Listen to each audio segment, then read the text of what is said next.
वक्त की जमीन पर फरेब के ये सारे घर, इनमें रहने वाले तुम हो। सफेद दिल पर हर जिम्मा है ये कुदरत का, या खता तुम्हारी है, जो भी है सबब सो है।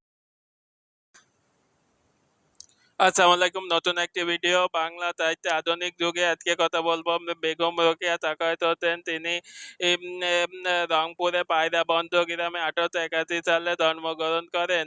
তার পৈতৃক নিবাস রংপুরে এবং বিয়ে হয়ে যায় ভাগলপুরে, কলকাতার নিকটে। স্বামীর নাম Sakhawat Hossain. Begum Rokeya Sakhawat Hossain Memorial girls school প্রথমে ভাগলপুরে, পরবর্তীতে কলকাতায় তিনি স্থাপন করেন। যার নাম Sakhawat Hossain Memorial girls school. তিনি নারী জাগরণের অগ্রদূত হিসেবে পরিচিত। তার প্রবন্ধতম আছে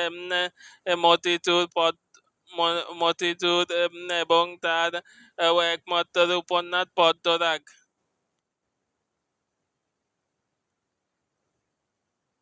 বর্তমানে বাংলাদেশের রংপুরে বেগম রোকেয়া বিশ্ববিদ্যালয় অবস্থিত। সবাইকে এ পর্যন্ত ধন্যবাদ।